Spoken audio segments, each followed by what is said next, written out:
first off, can you introduce yourself to everybody watching? Yeah, sure. My name is Danit. I am currently located in DC. Originally, I'm from Tel Aviv, Israel. I have been vegan for 8 years now, and I'm working here with the Jewish community at George Mason University. Yeah. Awesome. And I guess first question that I have is, why did you choose to live a vegan lifestyle? And kind of like, how did it come about? Yeah. Mostly I was influenced by a friend of mine around like 8 or 9 years ago to go vegetarian at first. I was vegetarian for a year. The reason why I stopped eating meat is mostly from compassion to animals. I didn't want to take part in this industry. Later on, as I went vegetarian, I started to explore more, and I realized that the dairy industry and the eggs industry are as bad, if not worse. And I decided to go vegan again from a compassionate reason. Nowadays, I believe it's healthier. I believe it's healthier for our planet as well. And the compassion is still there. What would you say is the number one difficulty with being vegan? Yeah.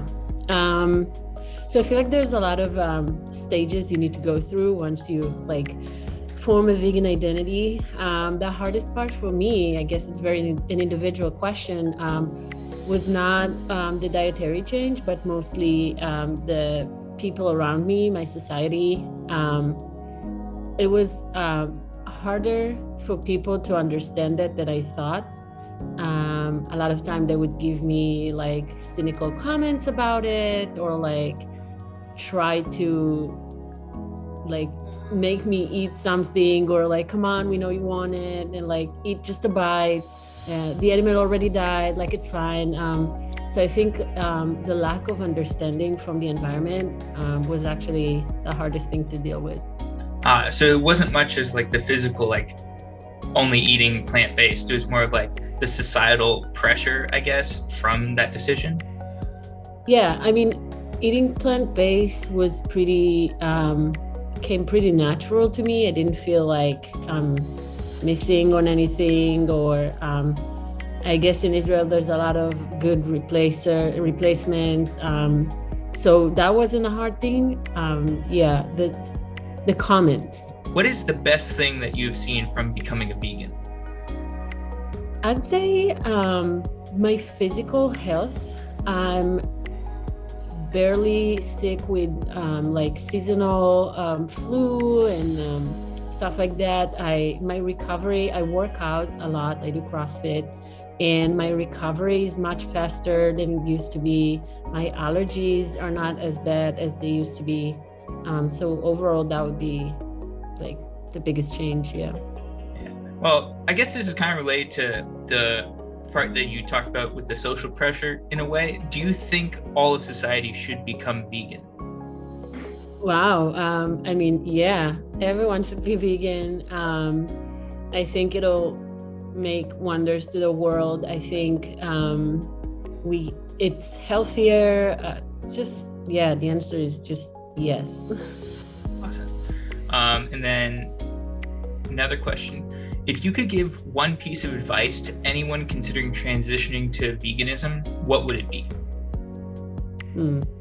Wow, there are so many. If I have to choose one, I would say every time you feel like this is too much, I can't do it, it's not sustainable, I can't be vegan for my entire life, give yourself a reminder of why you started this at first.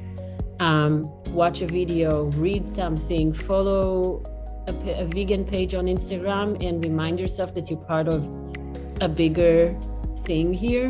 And while you want to satisfy a certain, like if you're craving, I don't know, pizza or some, remind yourself that overall it's not worth it, and why it's not worth it. And there's also like, in terms of like favorite foods, there's a lot of like options now that are vegan. Like vegan cheese has gone through a lot of like development, and also like vegan meat substitutes, like Beyond Meat is really it's advanced, I do have to Yeah. say. Yeah, I agree. Whenever people ask me, what do you eat all day? Do you eat lettuce and kale all day? I tell them, like, no, what do you eat? I eat whatever you eat. Pizza, pasta, hamburger, mac and cheese, like we have it all. Yeah. And like, I guess one other question is like, people generally think that like veganism is healthy, and it definitely can be if you go about it the right way. But there's like a bunch of foods that are vegan that you wouldn't associate with health. Like Oreos are just like vegan, and it's like, what? So you could like sit around and eat Oreos all day and be considered vegan? But it's like beyond that. It's about like really taking care of your health, just happening to be in a plant-based way. Yeah. I think you can eat junk food with any nutrition you choose, whether it's vegan, vegetarian, if you eat everything, of course. So because vegan food is getting more and more advanced, like you have also junk food, like vegan junk food. It's a matter of decision, and be aware of what you put into your body.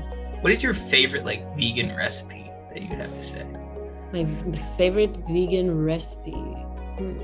I do, if I can, like, it's not like healthy or anything. Yeah, no, just like whatever you want. Wow, like a food or dessert? Give one of each. Why not? Okay. So there's so many. I really love mac and cheese, like simple mac and cheese. I know it's like not. But yeah, I love pasta, all kinds of pasta. So I'll definitely go on that. And then for a vegan dessert, I don't know if you know I think it's a Jewish cake called babka. Yes, I have heard. I do it with white chocolate and halva. Yeah, and it's very good. Based off of like different stages of like transitioning towards veganism, let's say you're like pretty much just an all meat eater. Well, like to a degree, you know, but like what would you say is the first step for them to move maybe towards like a more like vegetarian? So like trying to, what would you say is like the best step that they could do? I think there's a reason why more people are going vegetarian and then vegan.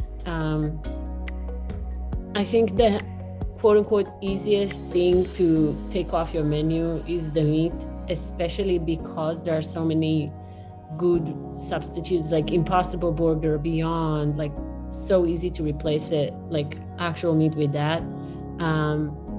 I did hear of some people who like took dairy off their menu before meat, probably because we see more and more lactose intolerance in society. But I would say, I think it makes more sense, to me, it made more sense to take off the meat and then continue to dairy and egg products. Do you think vegan is really just like it's like black and white where it's like, oh, you only have to eat plant-based or you're not considered vegan? Or do you think there's a gradient that like people could fall into, whether it's like they're transitioning or they're just trying to like figure it out? I think I have a different standard to myself after 8 years and to the rest of the people. To me, if you're being vegan, if you're making an effort to be vegan most time, and then you have one day where you eat something like a dairy product or whatever, to me that's a huge step. So I wouldn't like say to anyone who is eating like whatever once a week, twice a week, like, oh no, you're not a vegan, like you can't sit with us. For myself, I would be highly disappointed if after 8 years I would eat like a dairy whatever, because like I think I made enough weight to know that this is not right for me. So yeah, I would be disappointed for myself. So it's more of like for yourself, you would be disappointed, but it's like anybody who's really just trying to make an effort to like live closer to the vegan thing, you're like, good for you. Yeah. Okay. So it's just like anything that you can do is like good effort to do that. And I think my definition of veganism is to try as hard as you can to not harm animals. So like everybody's good enough is different. And I know my good enough. That's why I keep myself to higher standards than other people, because I don't know their good enough. So I think just try your best. Is there anything else that you want to say in this interview? Because just like I wish people would try it more, and like sometimes people see vegans as like people who just suffer the entire day and not eating anything. I live an incredible life. My food is amazing. I discovered a whole new world of nutrition, and just give it a shot. thank you so much for spending a couple minutes with me to talk about veganism. It has been a great time.